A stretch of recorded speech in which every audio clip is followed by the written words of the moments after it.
I arrived 15 minutes late at home. My father dragged me by my hair to the bathroom and said, "I'm going to teach you what happens to girls who stay out at night." I was 20 years old, but he treated me like a child. What he didn't know was that the next day, the person on duty at the police station was someone who knew both sides of this story. Hello, my dear friends. It's so wonderful to have you here with me once again. Please, sit down, make yourselves comfortable, because today, Grandma Helen has a story to tell that will touch your hearts. I'm here in my kitchen, you know? I just took a batch of fresh homemade bread out of the oven. That smell of yeast that fills the whole house and brings back memories of a real grandmother's home. I'm 73 years old now, living here in Springfield, Missouri, in this same town where I was born and where I experienced the greatest joys and the worst pains of my life. Look, I bake this bread every Saturday morning to sell at the neighborhood farmers market. It's a little extra money that helps me, but more than that, it's therapy for me. Every time I knead the dough, feeling it rise in my hands, I remember that I also grew. I also got up when they thought I would stay down forever.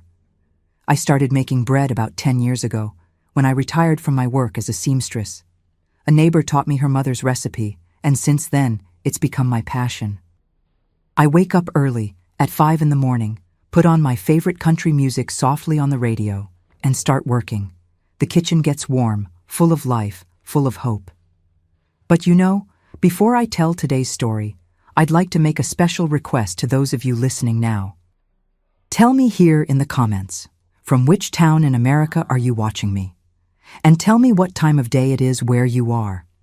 Are you having your morning coffee like me? Are you on your lunch break? Or is it already late afternoon, resting after work?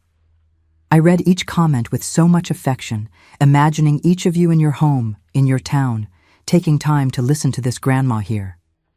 Tell me, okay? I want to know where your kindness comes from. And if you haven't subscribed to the channel yet, click that button right there, turn on notifications, because the stories I tell here are meant to touch your soul and sometimes even save lives. It costs nothing, but means everything to me. So then, my loves, today I'm going to tell a story that I kept for many years. A story that still hurts when I remember it, but that needs to be told. Because if someone out there is going through something similar, that person needs to know there's a way out. There's justice. There's a new beginning. I'm going to talk about the day when my own father, the man who should protect me, became my tormentor. I'm going to talk about fear, about silence, about marks that remain on skin and soul. But I'm also going to talk about courage, about true friendship, and about the day when justice knocked on his door the same way he knocked on me. It's a difficult story, I know, but it's also a story of overcoming. And look, if I'm here today, at 73 years old, making my bread, living in peace, raising my grandchildren with love and respect, it's because I didn't let that day define me. I didn't let violence win. And you who are going through something like this don't have to let it either. So grab your coffee, your tea, your water, whatever it is, and come with me on this journey. I promise that in the end, we'll reach a place of light. Because every story of suffering we tell can be the salvation of someone who's listening. You know, my dear friends, when I close my eyes and go back to my childhood days, the first thing that comes to mind is the smell of banana bread baking in the oven. My mother, Irene, made the most delicious cakes in the whole neighborhood there on Maple Street in Springfield. She was a petite woman, fair-skinned, with those blue eyes that looked like two little pieces of sky. She had a serene way of being, you know. One of those people who, when she entered a place, brought peace with her. My father was named Arnold. He was a tall, strong man, worked as a mechanic at a shop downtown. Back then, we're talking about the mid-1950s, early 1960s, Springfield was a much smaller town than it is today. Everyone knew each other, doors stayed unlocked, children played in the street without danger. My father came home from work all greasy, but always with a smile on his face and something in his pocket for me and my younger brother, Victor. Ah, Victor. He was 3 years younger than me, a little rascal who followed me everywhere. I was born in 1952. he in 1955. We lived in a white wooden house with a big backyard full of chickens, an apple tree that bore huge fruit in summer, and a vegetable garden that my mother tended with such care. We had lettuce, tomatoes, green onions, everything we needed to make our daily meals. Our house had 3 small bedrooms, a living room with a red velvet sofa that was my mother's pride, a kitchen with that old gas stove that was always warm, and a bathroom. In the Springfield winter, which gets pretty cold, I remember having to bundle up just to go to the bathroom and then rush back under the covers. We didn't have much money, but we had plenty of food, love, and laughter.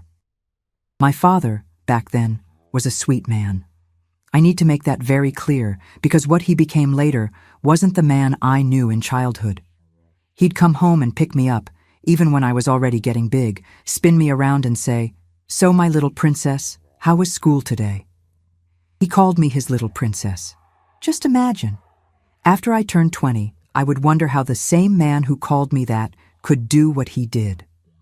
My routine as a girl was simple and happy. I woke up with the rooster's crow. We had a huge red rooster that crowed at 5 in the morning without fail. I had coffee with milk made by my mother, toast with peach preserves that she made herself, and went to the neighborhood elementary school. The school was 4 blocks from home. I walked with Victor and a bunch of other neighborhood kids. At school, I was studious, quiet, always loved to read. My teacher, Mrs. Wilson, said I had a knack for studying, that I could go to high school and maybe even become a teacher too. My mother was proud, but my father would say, "Women don't need to study that much, Irene. She'll get married, take care of the house." But he said it playfully, you know. It didn't have that harshness that came later. After school, I'd come home, have lunch, always some kind of casserole, a protein, meat when we had it, otherwise eggs or sausage, and salad from the garden. Then I'd help my mother with chores, washing dishes, sweeping the floor, hanging clothes on the line. But there was time to play, and how I played. My best friend was Debbie, the daughter of Mrs. Lewis, who lived 3 houses down. We played house under the apple tree, made pretend food with leaves and twigs, pretended our rag dolls were our daughters. There was also Richard, a blond boy who lived on the corner, son of Mr. Gerald, who was a tailor. Richard was a year older than me, played with us, tag, hide and seek, marbles. He was a good boy, polite, kind of shy too. We grew up together, playing on those dirt roads. On Sundays, my mother insisted on going to Mass at the main church downtown. We all went dressed up. Me in my polka dot dress, Victor in his shorts and shirt, my father in his suit. He only had one, but it was well cared for. And my mother in that navy blue dress she saved just for Sundays. After Mass, if there was a little money left over, my father would buy us ice cream at the town square. They were simple joys, but they filled the soul. My mother taught me household things patiently. She taught me to sew, to cook, to take care of the chickens, to make homemade soap. She said, "Daughter, a woman needs to know how to manage on her own, because life takes many turns." She didn't know how much those words would make sense in my future. My father, when he wasn't tired from work, played with us in the yard. He taught me to ride a bike, an old bike he fixed at the shop. He taught me to play dominoes. He took me on the back of his bike to get ice cream downtown on really hot days. He laughed, he talked, he was present. Those were golden years. Springfield was a quiet town, full of community life. The neighbors helped each other, exchanged recipes, took care of each other's children.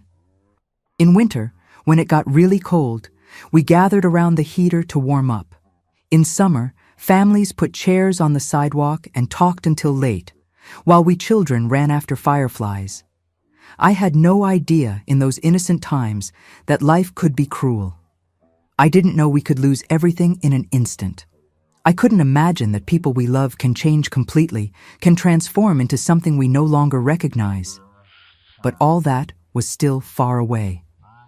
There, from ages 5 to 12, I was just a happy girl, protected, loved.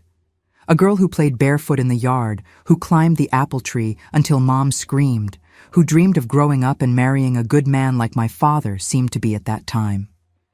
And so the years of my childhood passed, until I turned 13 and started becoming a young woman. My body began to change, my voice got softer, and my mother started teaching me women's things.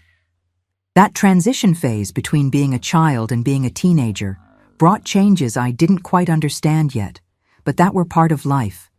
And life continued sweet, simple, and full of hope there in my beloved Springfield. The year 1970 began like any other. I had turned 18 in March, finished high school, and started working as a seamstress at a small garment factory near downtown Springfield. I earned my little money, helped at home, and had plans. I wanted to save money, maybe take a more advanced sewing course, maybe one day have my own shop. My mother was so proud of me, she said, "My daughter's so skilled, so hardworking." But in June of that year, life took a turn no one expected. My mother started losing weight for no reason. She, who was always petite, became even thinner, with a paleness that was scary. She complained of stomach pain, of tiredness. At first, we thought it was something simple, maybe a stomach bug, maybe gastritis. But when she fainted at home while cooking, my father rushed her to the hospital. The diagnosis came like a punch in the stomach for all of us: pancreatic cancer, already advanced. The doctors said there wasn't much they could do, that it was a matter of months. I remember when the doctor said that, my father went white as paper, grabbed the chair to keep from falling. I cried so much I thought there were no more tears in the world. My mother, poor thing, tried to be strong, tried to smile for us, but you could see the fear in her eyes. The following months were the worst of my life. Watching my mother wasting away, day after day, losing strength, losing weight, losing joy. It broke my heart. She was hospitalized a few times, but spent most of the time at home because there was nothing more the doctors could do. I took leave from work to take care of her. I stayed there, by her bedside, giving pain medication, making little meals she could barely eat, holding her hand, reading the Bible to her, because she asked. My father changed during this period, but it wasn't yet the terrible change that would come later. He became quieter, more withdrawn. He worked during the day and spent the nights sitting in a chair next to my mother's bed, just watching her. Sometimes I saw tears running down his face. Victor, who was 15 at the time, didn't know how to deal with it all. He escaped to friends' houses, stayed out late, anything to avoid having to see his mother suffering.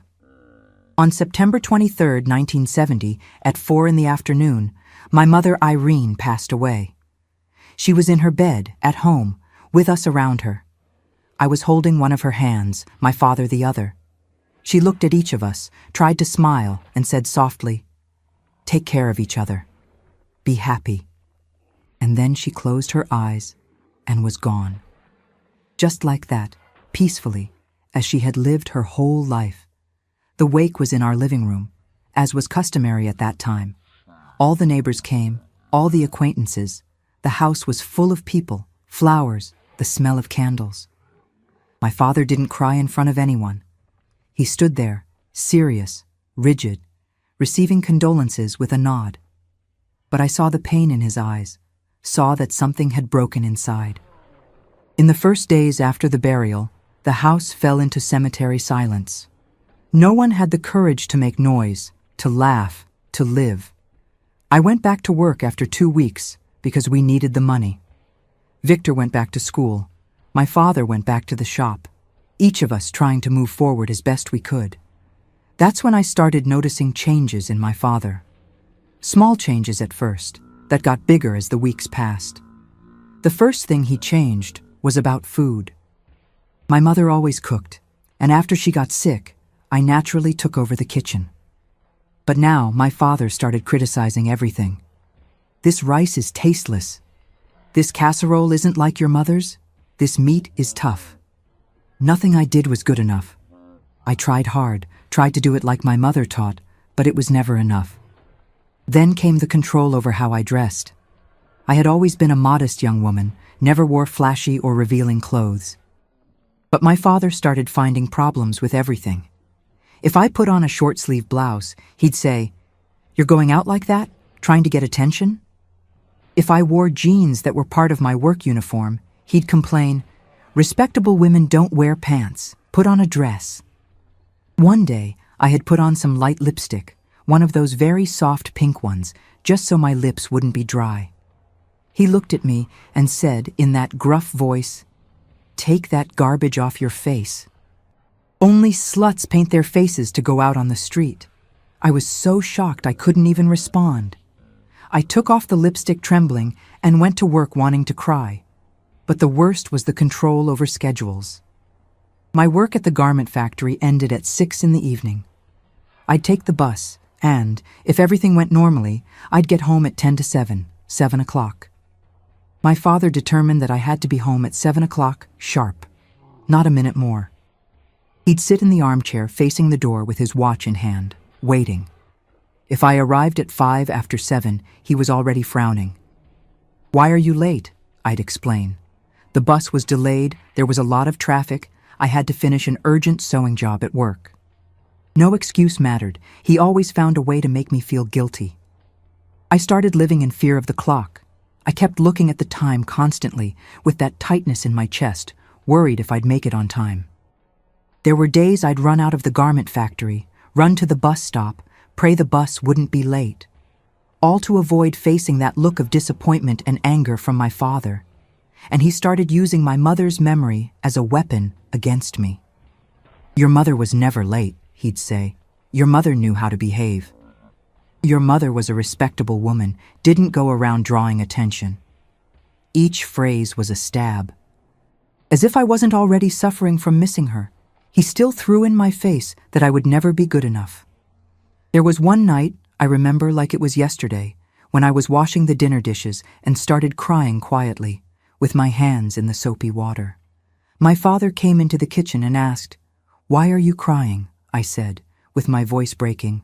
"I miss Mom, Dad." He looked at me with a hardness that froze me and answered, "Crying doesn't bring anyone back. Your mother died because God wanted it. Now you have to be strong and take care of this house properly." There was no hug, no consolation. Just that cold demand that I had to handle everything, to be the woman of the house, to replace my mother in everything, except in the love he had for her. Victor suffered too, but in a different way. My father practically ignored him, only demanding that he get good grades in school and not cause trouble. With me, it was different. With me, it was constant surveillance, constant demands, constant pressure. I started feeling suffocated. At 18, 19 years old, I was an adult woman, worked, paid for my things, but at home, I was treated like a child who needed to be watched all the time. I couldn't go out with work colleagues after hours for a soda, couldn't go to a birthday party at someone's house, couldn't even go to Debbie's house, my childhood friend, because proper girls don't hang around the street.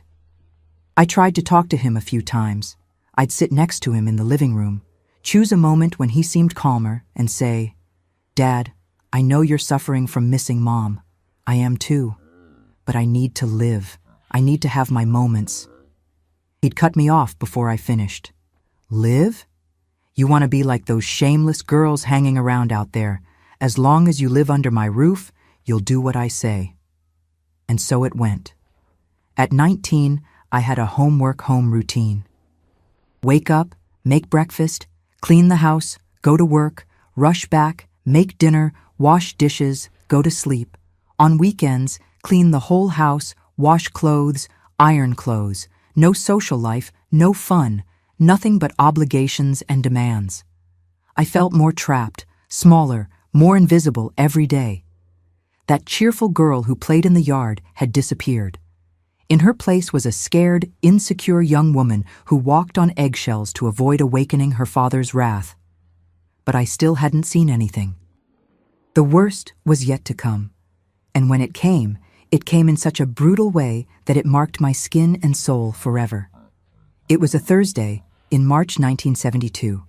I had just turned 20. It seems like yesterday, but at the same time it seems like it was another lifetime, you know?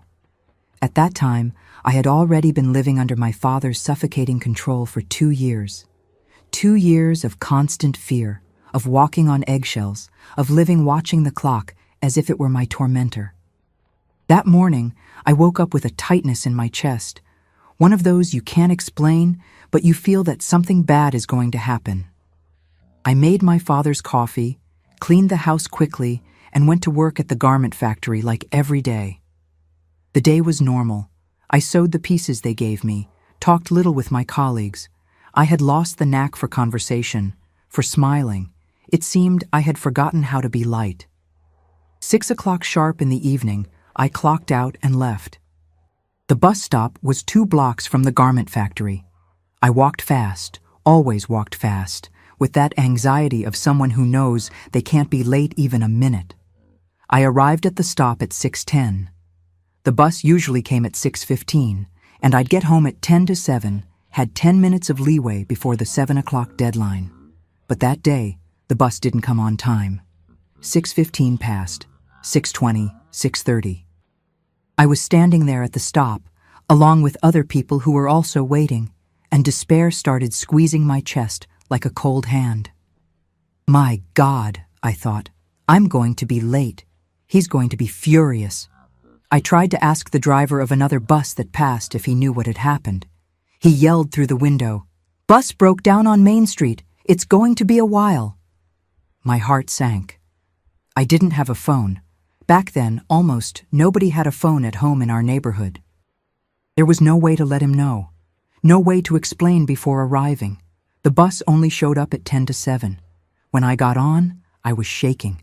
I spent the whole ride gripping the metal bar, looking out the window, calculating mentally, 7 o'clock, I'm already going to be late. How much more will it be? 5 minutes? 10? 15? I got off the bus and ran. I ran through the streets of my neighborhood like I was escaping from a fire. My legs hurt, my chest burned, but I ran. When I turned onto my street and saw the house, the church clock struck. 7:15, 15 minutes late. I opened the little wooden gate slowly, as if being quiet could diminish my mistake. The house was completely dark. All the lights off, except one.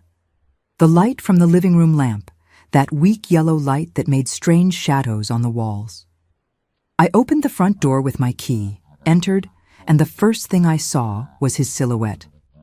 My father was sitting in the armchair, motionless, like a stone statue. I could only see his outline against the dim light. He didn't move when I came in, just stayed there, watching me in the darkness. "Dad, I can explain." My voice came out thin, trembling like a scared child's. "The bus broke down. I couldn't let you know, I swear that." He stood up, slowly. The silence was so heavy I could hear my own heart beating irregularly. He took 2 steps toward me, and when the dim light illuminated his face, I saw an expression I had never seen before. It wasn't ordinary anger. It was something deeper, darker, more dangerous. "I'm going to teach you what happens to girls who stay out at night," he said, with a low, controlled voice that was more frightening than if he had been shouting. "You need to learn to have respect." I tried to back away, but he was faster. He grabbed my arm hard, those thick mechanic's fingers, calloused, squeezing until it hurt. "Dad, please, I'm your daughter," I screamed. But it was as if he didn't hear me, as if I was no longer human in his eyes. He dragged me down the hallway. I tried to break free, but he was much stronger. My legs stumbled, my shoulder hit the wall, and he didn't slow down. The destination was the bathroom, that small bathroom at the back of the house, cold, smelling of soap and mildew. He threw me inside and closed the door behind us. In that moment, in that small, claustrophobic space, I understood that the father I knew had died along with my mother. The man who was there with me was no longer my father. He was a dangerous stranger. What happened in that bathroom I will tell in a way that you understand the pain without me having to relive every detail. Because there are things that, even after 50 years, still hurt too much to be said out loud.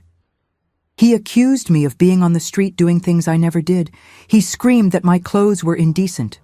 It was just a simple work blouse, my dear friends, nothing much. He called me names that a daughter should never hear from her own father. And then he took off his belt, that thick leather belt with a heavy metal buckle. I begged, "Dad, for God's sake, I'm your daughter. Mom wouldn't want this, please." But it was like talking to a wall. He was possessed by a rage I didn't understand. That didn't make sense. And he taught me. He taught me through pain. He taught me that I had no value, no voice, no rights. He taught me that my body wasn't mine, that my life wasn't mine. Each movement of his, each word he said, "This is for your own good. This is to make you into someone," was a clear message. You are nothing. When he finally stopped, not because he felt pity, but because he got tired, I was curled up on the cold bathroom floor, shaking, with pain in places I didn't even know could hurt like that. He left, closed the door, and I heard his footsteps moving away down the hallway. I heard his bedroom door slam, and then silence. I stayed there all night. I couldn't move, couldn't think straight. My mind was in a distant place, as if it had disconnected from my body to not feel all of that. I looked at the bathroom ceiling, at the moisture stains, and thought, is this how it ends? Is this how we become nothing? I cried until I had no more tears. I cried for the girl I was, who played happily in that same house. I cried for my mother, who must be looking from heaven and crying too. I cried because in that moment, I wished I was dead. When the sun began to brighten through the small window in the bathroom, I managed to move. Each movement was agony, but something inside me, maybe it was my mother's voice, maybe it was a remnant of survival instinct, told me, "Get up. You need to get out of here." I got up slowly, leaning on the sink. I looked in the mirror and didn't recognize myself. The young woman looking back at me had empty eyes, scared, lost. Her face was swollen from crying so much. And in that moment, a crystal-clear truth cut through my mind like lightning. If I stay here, he's going to kill me. Maybe not today, maybe not tomorrow, but one day he'll go too far and I won't survive. I heard his snoring coming from the bedroom. He had slept peacefully, as if he hadn't done anything wrong, as if it were normal, as if it were right. And it was then that the scared girl inside me died for good. And a woman was born who knew what needed to be done. I had to leave that house. I had to report it. I had to seek justice, even if it was the last thing I did in life. I left that bathroom when the living room clock marked 6 in the morning. I could hear my father's snoring coming from his room, that heavy snoring of someone sleeping peacefully without weight on their conscience. How could he sleep like that after what he had done? How could he simply go to bed and shut down, as if nothing had happened? That question hammered in my head while I stood there in the hallway, looking at his closed bedroom door, feeling a mixture of fear, anger, and disgust that turned my stomach. Each step I took hurt. It wasn't just physical pain, my dear friends. It was a pain that went beyond the body, you know? It was a pain that lived inside the soul, that made each breath seem too heavy, that made my chest tighten as if someone was sitting on top of it. I went to my room walking slowly, leaning on the hallway wall so I wouldn't fall, each movement reminding me of what had happened that horrible night. When I finally closed the door behind me, I collapsed on the bed and cried some more. I cried softly, muffling the sound in the pillow, because even after everything, I was still afraid to wake him, still afraid to provoke more anger. What kind of fear was this that made me swallow even tears? I had to go to work. How was I going to explain to my boss that I couldn't go, that my own father had... No, I couldn't even think of the right words to describe it. I forced myself to get up, went to the closet with wobbly legs, and chose a long-sleeved dress that hid everything. It was a navy blue dress, buttoned up to the neck, that I only wore in winter because it was too warm. But that March day, with Springfield's heat already starting, I put on that dress and even added a shawl over it. I pulled my hair into a very tight bun, washed my face with cold water, trying to disguise my swollen eyes from crying so much. I put some powder on my face to hide the paleness. In the bathroom mirror, that same bathroom where everything had happened, I saw a stranger looking back at me. Who was that young woman with dead eyes, colorless mouth, blank expression? Where had the Helen who played in the yard, who dreamed of having a shop, who believed life could be good, gone? I passed through the living room in silence. My father still slept, his snoring echoing through the house as if it were the most normal thing in the world. I didn't make coffee for him. For the first time in 2 years, I didn't make his coffee, didn't tidy up the living room, didn't set the table. I simply grabbed my purse and left the house at 7, took the bus, and went to work like a robot, not thinking, not feeling, just moving because the body still had that survival instinct working. On the bus, I sat near the window and kept looking at Springfield's streets passing by. The same streets where I had grown up, where I had been happy once. Now everything seemed gray, even with the sun shining outside. It was as if the world had lost its color. At the garment factory, the girls noticed something was wrong. Nancy, who worked at the machine next to mine, was the first to ask, "Helen, my God, are you okay? You're pale as a sheet." I forced a smile that hurt the muscles in my face. "It's just a headache, Nancy. Must be flu or maybe the heat." Marlene, another colleague, brought a glass of water. "Here, drink this. And if it doesn't get better, you should go to the clinic, okay?"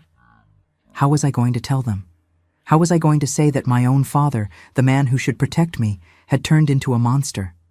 They wouldn't believe it, or worse, they'd judge me, think it was somehow my fault. I spent the day sewing on autopilot. My hands moved, the needle went up and down, the pieces were forming, but my mind was far away. It was in that cold bathroom, reliving every second of that night. Would I ever be able to forget? Would those images stop playing in my head like an endless movie? I went home at exactly 7 o'clock that day. I arrived at the exact time, not a minute late. He was in the kitchen, drinking coffee he had made himself. The table was dirty with breadcrumbs, his cup left there, no sign that he had missed the coffee I always made for him. When he saw me come in, he raised his eyes from his plate and looked at me. He said nothing. Not hi, not where were you, not why didn't you make coffee? He just looked at me with that empty, cold expression, as if I were a piece of furniture in the house, and went back to eating. As if nothing had happened. As if the previous night had been just a nightmare we could pretend never existed. In the following days, a terrible silence settled in that house. A silence that weighed in the air like lead. I did my duties on autopilot, cooked, cleaned, washed, ironed. But now I did everything in complete silence. I didn't hum anymore while working like I used to, didn't talk to him about anything. It was as if we had become two strangers living under the same roof. I went to work, rushed back, never late even a second. The fear of the clock had tripled. Now I'd leave the garment factory running, arrive at the bus stop breathless, and stand there praying there wouldn't be any delay, any problem. And he acted as if everything were normal. As if he had just given me a lesson, and now I had learned to behave. But inside me, something had broken in a way that couldn't be fixed. I looked at him and only felt fear mixed with a hatred I didn't even know I was capable of feeling. A hatred that burned in my chest like embers. I looked at the front door and thought, I need to get out of here. But how? Where would I go? I didn't have enough money saved, didn't have close relatives besides Victor, who was still a minor and who barely spoke to me, didn't have anyone to turn to. A week after the incident, 7 days as long as 7 years, I tried something. It was early in the morning on a Saturday before starting to clean the house. My father had just left for the shop because he worked even on Saturdays. I waited for him to turn the corner, counted to 100 to be sure he wasn't coming back, and went to Mrs. Lewis's house, Debbie's mother, my childhood friend. My heart was beating so hard I thought it would jump out of my mouth. I had rehearsed in my head what I would say. "Mrs. Lewis, I need help. My father hurt me. I need to leave home." It seemed simple when I thought about it, but when I got to her door, my hands were shaking so much I could barely knock. "Mrs." Lewis opened the door with her usual smile, her apron full of flour, the smell of fresh bread coming from inside the house. "Helen, dear, what a nice surprise. It's been a while since you came around here. Come in, come in. Come have some coffee. I just took some bread out of the oven." I entered that kitchen I had known since childhood, where Debbie and I played at making food when we were little. I sat at the wooden table, the same table as always, and Mrs. Lewis put in front of me a steaming cup of coffee and warm bread with butter melting. "Eat, sweetheart. You're too thin, too pale. Are you taking care of yourself?" She sat across from me, took my hand with those work-worn hands of hers, mother's hands, and looked into my eyes.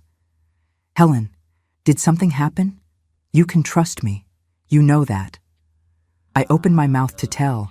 The words were there, on the tip of my tongue, desperate to come out, pushing, wanting to explode. "Mrs. Lewis, I'm my father, he..." But at that exact moment, I heard his voice in my head. That voice that had said, the night after the incident, when we crossed paths in the hallway, "If you open your mouth to anyone, if you embarrass me in front of the neighbors, you'll see what's coming. What happened was between father and daughter and stays within these four walls. Understood?"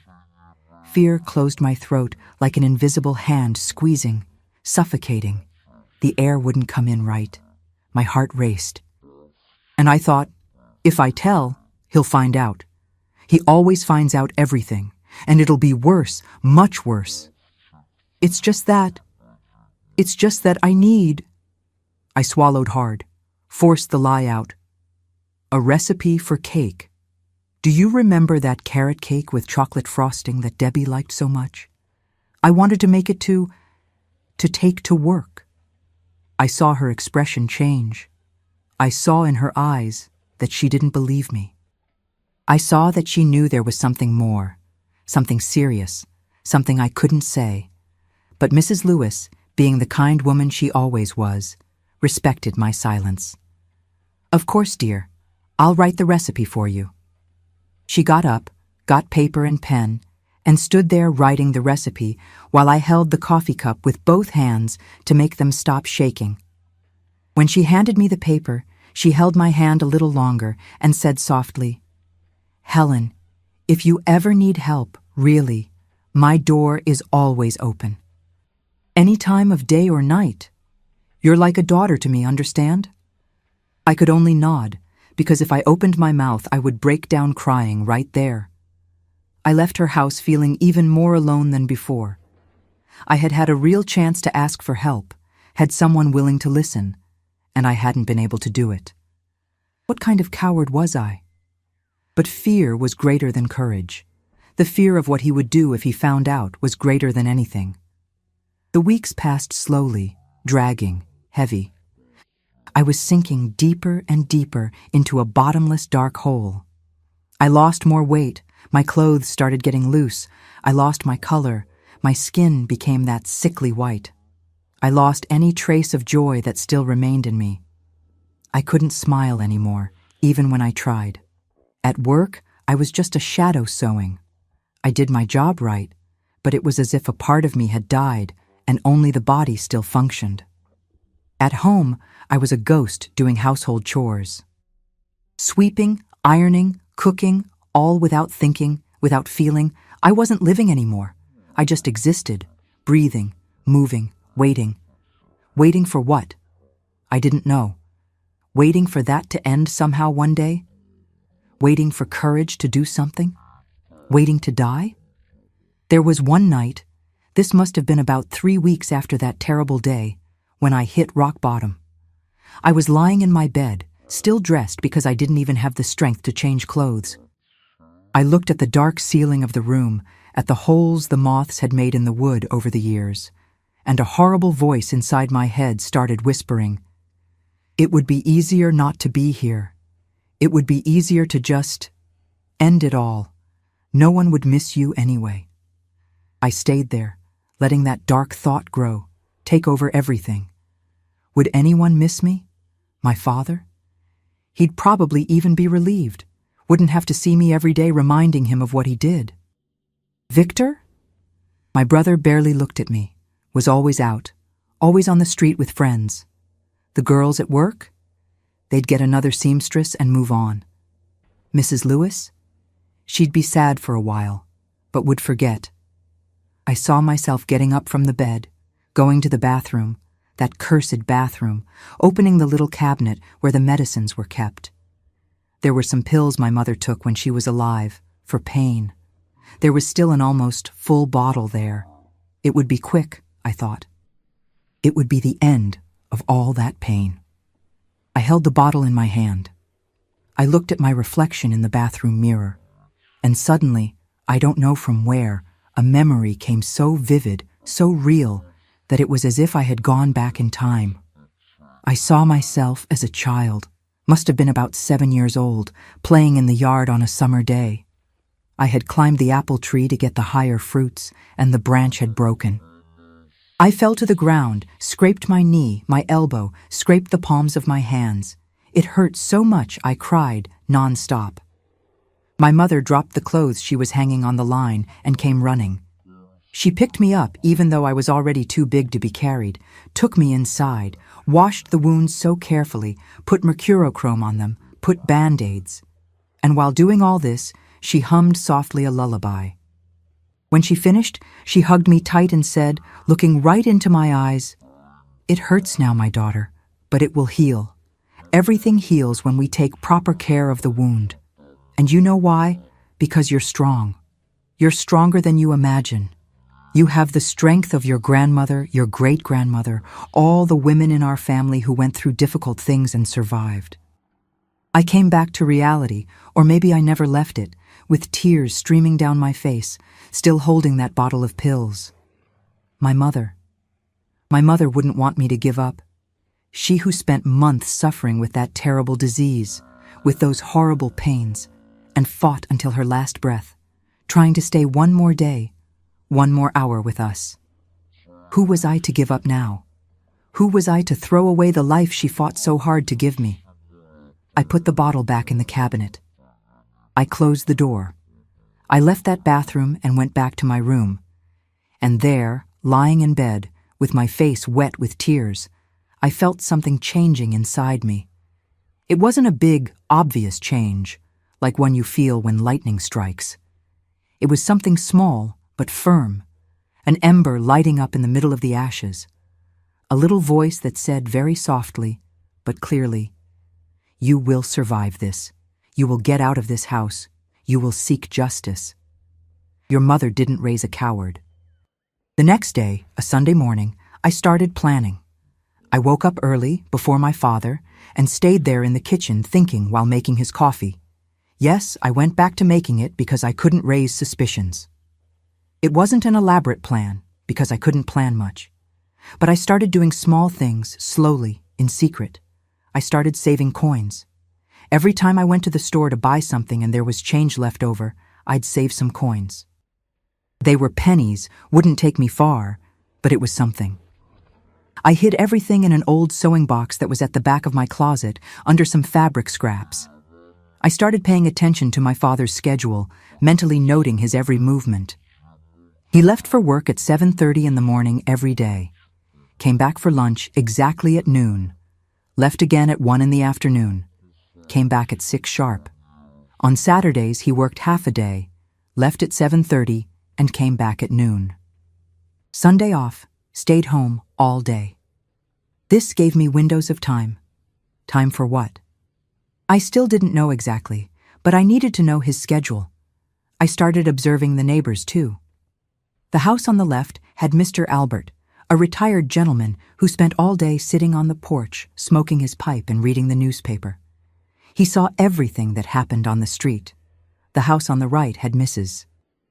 Gail, a lady with 5 small children who made a terrible racket all day long, screaming, crying, laughing. Her house was always full of activity. and I started thinking about possibilities. If I left home at dawn before he woke up, where would I go? A coworker's house? No. He knew where most of them lived. He'd come after me. A hotel? I didn't have money for that. Relative's house? I didn't have any close relatives in Springfield besides Victor. The police. The word came to my mind like a flash. The police. But would they listen to me? Would they believe a 20-year-old girl accusing her own father? My father was known in town, had a reputation as an honest worker, a good citizen, and I was just me, nobody. But then I remembered. A women's crisis center had opened a few months ago. I had seen it in the newspaper. It was there near downtown, on a street I passed by bus when I went to work. A place especially for women who suffered violence. Would they listen to me there? Would they protect me there? The little seed of hope, small but stubborn, had been planted. I didn't know when it would happen, didn't know exactly how it would be, but I knew that one day, soon, I would leave that house. And when I left, I would make him pay for what he did. I would seek justice for my mother, who was no longer here to protect me. I would seek justice for myself. I started sleeping with a change of clothes under the pillow. A blouse, pants, clean underwear, everything folded, hidden. I started leaving my purse, with my ID, my work card, my saved money, always near the bed, on the nightstand, as if it were casual but actually strategic. I started preparing myself mentally too. I rehearsed in my head what I would say when I got to the police station. My father assaulted me. I'm afraid of him. I need protection. I practiced these phrases softly when I was alone at home, to be able to say them without stuttering, without freezing with fear. And every night, before trying to sleep, because I could barely sleep anymore, I repeated to myself like a mantra, like a prayer, "Hold on a little longer, just a little longer. The time will come. You are strong. You can do it." I'd squeeze the sheet between my fingers and repeat, repeat, repeat, until the words became part of me. I didn't know that time was closer than I imagined. I didn't know that the next big delay, because there would be another delay, life is like that, would be my last in that house. And I didn't know that on that day, when I finally had the courage to leave, when I finally set foot in the police station asking for help, God would place there, at that exact moment, the right person. Someone who had known me since childhood. Someone who knew who my father had been before becoming a monster. Someone who would believe me without question. But I didn't know that yet. For now, I just prepared myself, one day at a time, saving coins, memorizing schedules, strengthening my broken heart to be able to take the step that would change everything. The last straw came on a Tuesday, 2 months after that day that changed everything. I already had everything prepared for weeks, the money saved, the clothes under the pillow, the purse always nearby. All that was missing was courage. And on that Tuesday, courage came in a way I didn't expect. It was early in the morning. My father had just left for the shop, slammed the door like he always did, and I heard the gate creaking when he closed it. I went to the kitchen to do the breakfast dishes, and when I turned on the faucet, it broke. It came loose from the sink, water started gushing everywhere, soaking the whole floor, and I couldn't close the valve that was under the sink because it was stuck. I panicked. Water flooding everything, and there I was trying to close it, trying to fix it, but I couldn't. I grabbed some rags to try to stop it, but there was too much water. In 5 minutes, half the kitchen was flooded. When I finally managed to close the main valve at the back of the house, I stopped in the middle of the wet kitchen and thought, he's going to come home from work and see this. He's going to think it was my fault. He's going to... And in that moment, something inside me said, no. I won't be here when he gets home. I won't go through this again. It's over. It was as if a switch had turned on in my head. After 2 months preparing, the time had come.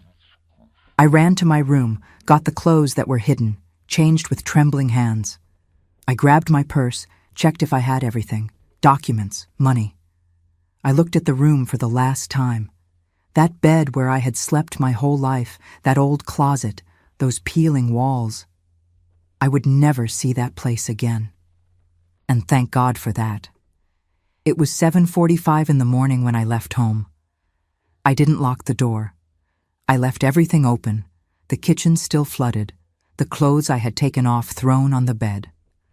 I left and didn't look back. I walked to the bus stop with my heart beating so hard I thought people on the street could hear it. Every person who passed, I thought, do they know my father? Will they tell him they saw me? The bus took forever to come. When it finally arrived, I got on and went straight to the back, sat near the window and kept looking at Springfield passing by outside. The police station was on a street downtown near the town square. I had passed in front of it several times by bus, always looking, always thinking, someday. And now that day had come. I got off the bus at 8:20. The station was in a small building, painted white, with a blue sign in front that said, Springfield Police Department, Women's Crisis Unit. I stood on the sidewalk in front for about 5 minutes, just looking. My legs didn't want to move. Fear said, go back home, make up an excuse, say you went to buy something to fix the sink. But my mother's voice, the one that had given me strength in the dark night, said, go in and free yourself. I took a deep breath and went in. There was a small reception area with 2 chairs and a desk where a young woman was sitting looking at some papers. She raised her eyes and saw me standing there like a statue and smiled kindly. Good morning. Can I help you? My voice came out in a thread. I need to file a report. She stood up. Of course. Officer Richard is seeing people in the back. Come with me. She took me down a short hallway and knocked on a door. Officer Richard, there's a young woman here who needs to file a report. Richard. The name made me pause. It couldn't be. How many Richards were there in Springfield? The door opened, and my heart almost stopped. It was him. Richard, my childhood friend, that blonde boy who played tag with me in the neighborhood streets. Only now he was grown up, must have been about 21 years old, dressed in a police uniform. When he looked at me, I saw recognition in his eyes. Helen? Helen, is that you? I could only nod, and then, without any control, I started crying. Not that contained crying I had held in for 2 months. It was a complete breakdown, letting it all out. Richard took me by the arm gently and brought me into the room. He closed the door, sat me in a chair, and knelt in front of me. Helen, what happened? What did they do to you? I looked at him, at his face showing genuine concern, and managed to speak. It was my father, Richard. After my mother died, he changed. He beat me. He hurt me. I'm afraid of him. I'm so afraid. I saw the expression on his face change. Surprise, then anger, then determination. Mr. Arnold, your father did this? He knew my father, of course. He had grown up seeing him be that good man before everything changed. I nodded. I know it's hard to believe, but I believe you. He cut me off, taking my hand. I believe you, Helen. You never lied in your life.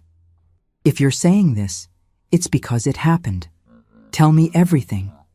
And I told him. I told him about my mother's death, about how he changed, about the control, about that terrible night 2 months ago. I showed him, with shame but with necessity, the marks that still hadn't completely healed. Richard listened to everything with his jaw clenched, his fists closed. When I finished, he stood up, went to his desk, and got some papers. We're going to file the police report right now. And then we're going to your house. He's going to be arrested today, Helen. Today. But he's going to be angry. He's going to... My fear still spoke louder. He's not going to lay a finger on you ever again, Richard said, with a firmness that calmed me. I promise. You're under the protection of the law now. We spent an hour there, him writing down everything I said, having me sign papers, explaining the process.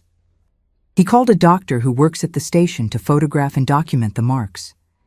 Each step was painful, but necessary. At 10 in the morning, we left the station.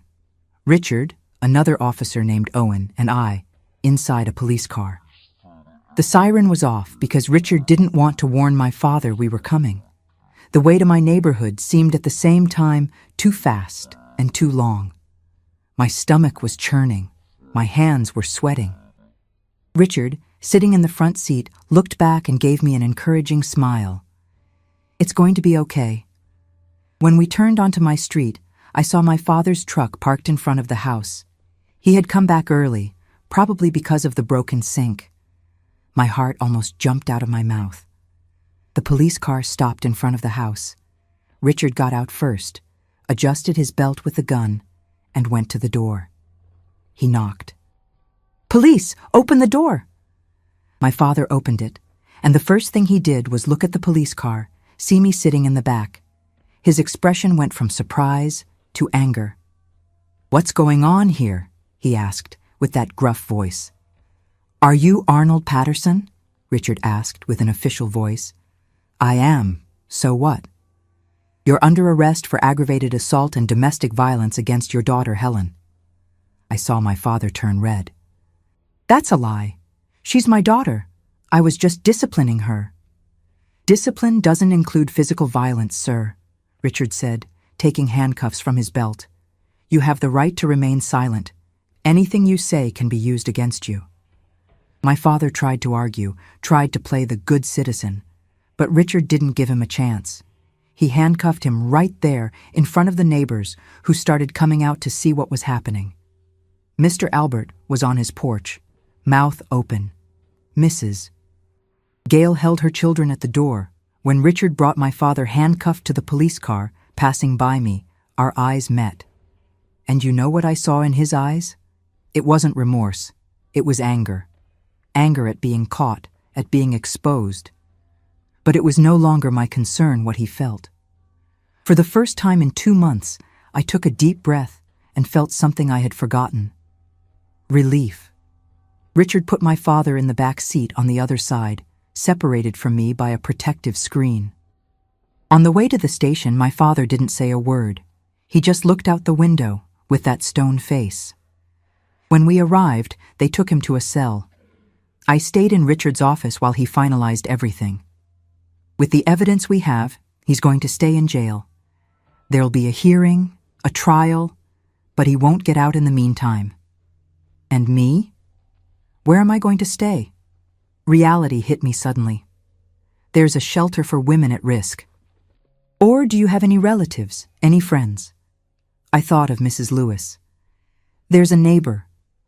I think she would let me stay a few days. Richard took me back to the neighborhood, accompanied me to Mrs. Lewis's house. When she opened the door and saw me there with a police officer, her expression showed she already knew something serious had happened. "Mrs. Lewis," I said, with my voice breaking, "you said your door was always open. I need a place to stay." She pulled me into a tight hug, one of those mother hugs. "Come in, dear. This is your home now." And there, in that hug, crying on that woman's shoulder who had known me since I was a child, I felt I had finally found safety again. And look where life has brought me, my dear friends. Today, at my 73 years, I'm here in my kitchen in Springfield, the same town where I was born, where I suffered, but also where I was reborn, doing what I love most. Homemade bread that fills this house with the smell of yeast and hope. After my father was arrested that May day in 1972, my life changed completely. I stayed living with Mrs. Lewis for almost a year until I could stabilize. His trial happened 6 months after the arrest. With all the evidence, the marks on my body, my testimony, Richard's testimony, he got 5 years in prison for aggravated assault and domestic violence. 5 years that, at the time, seemed like too little for what he did. But that were enough for me to rebuild my life away from him. I continued working at the garment factory, saved money, and at 22, I managed to rent a small house of my own. It was a studio apartment with a kitchen, but it was mine. For the first time in my life, I slept without fear of hearing footsteps in the hallway, without fear of someone knocking on the door, demanding I account for my schedule. Freedom, my dear friends, is something we only value when we lose it and then regain it. A few years later, I met Edward, a good, kind man who worked as a baker at the neighborhood bakery. He was a widower, had a young son, and we met when I went to buy bread. Look at the irony. Today, I'm the one making bread to sell. We got married in 1978 when I was 26. I had 2 children with him, Melissa and Junior. Edward taught me to make bread, taught me that a real man protects, respects, cares. He passed away 10 years ago from a heart problem, but gave me 37 years of happy marriage, of peace, of true love. My brother Victor went on with his life. He got married, moved to Kansas City. We talk on the phone from time to time. We're not very close. I think Mom's death and everything that happened afterward created a distance between us that we never managed to completely overcome. But he has his family, he's doing well, and that's enough for me. My father got out of prison after serving the 5 years. He tried to look for me once, must have been around 1978 or so. I was already married, pregnant with Melissa. He showed up at my door, older, more hunched over, and said he wanted to make peace. I looked at him and didn't feel anger, didn't feel fear. I felt nothing, as if he were a complete stranger. I told him I had nothing to talk about, that he had lost the right to be called father that night in the bathroom. He left and never came back. I heard later from old neighbors that he died in 1995, alone in a nursing home. I didn't go to the funeral. Some wounds never heal, and that's okay. Today, I live in this same house where I raised my children, here in the West Side neighborhood in Springfield. It's a simple house, brick, with 2 bedrooms, living room, kitchen, and bathroom. The bathroom inside the house, warm, not that outside bathroom of my childhood. I have a little backyard where I plant my herbs, parsley, chives, mint, and I have my kitchen, my kingdom, where every Saturday morning I wake up at 5 o'clock and start making my bread. I make homemade bread, cornbread, potato bread, cinnamon rolls, sweet braids. I learned each recipe from Edward, and every time I knead the dough, I feel he's here with me, guiding my hands.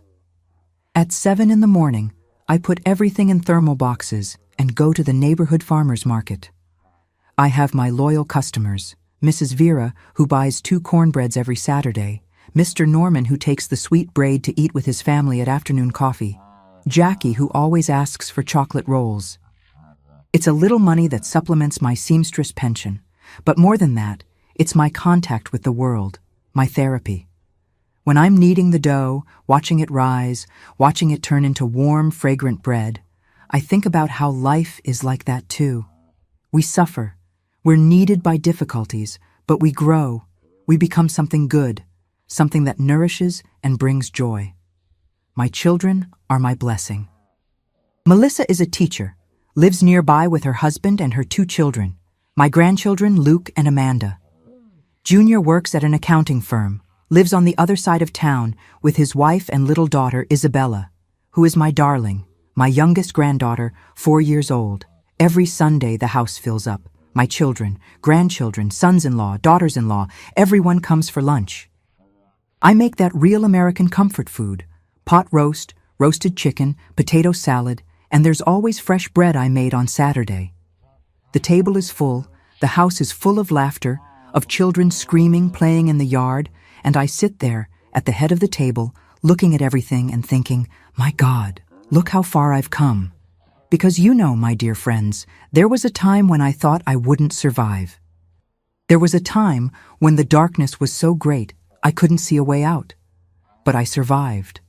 I won. And today I have this simple, humble life, but full of love, full of peace, full of dignity. I still see Richard from time to time. He became police chief, retired last year, and whenever we run into each other on the street or at the market, we stop to talk.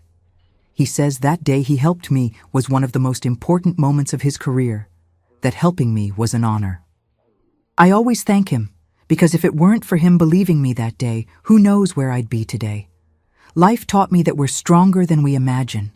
It taught me that there's always a way out, even when it seems there isn't. It taught me that asking for help isn't weakness, it's courage. And it taught me that we can, yes, start over, no matter how much life has broken us. So that's it, my loves. This is me, Helen, 73 years old, resident of Springfield, Missouri, bread maker and survivor of a story that could have destroyed me, but that made me stronger. And if there's a message I want to leave before finishing my story, it's this: don't give up. Never give up.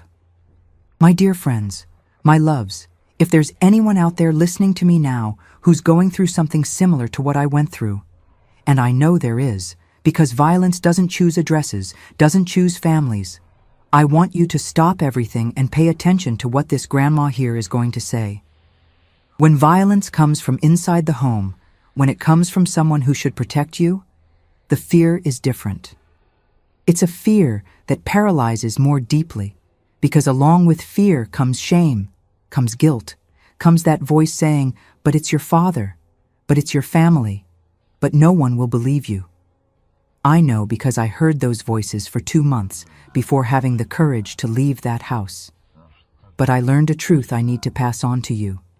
Family that hurts is not family. Family that beats is not family. Family that makes you afraid to come home is not family. It doesn't matter if it's father, mother, brother, husband, uncle. No one has the right to raise a hand to you. No one. And honoring father and mother doesn't mean accepting violence. God never asked for that. I kept it secret for 2 months because I was afraid. Afraid of him, afraid they wouldn't believe me, afraid of destroying the family. But you know what I discovered? The one who destroys family is the one who beats, not the one who reports.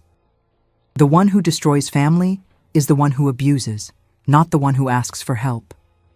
The courage to speak is not betrayal, it's survival. And if you're in that situation now, listen well. You're not alone. There are people ready to listen to you, to protect you, to believe you. I was lucky to find Richard, someone who knew me and believed me without question. But even if you don't know anyone at the police station, even if you think no one will believe you, they will. Because the law exists to protect you, not to protect those who hurt you. Don't wait for it to get worse. Don't wait for next time.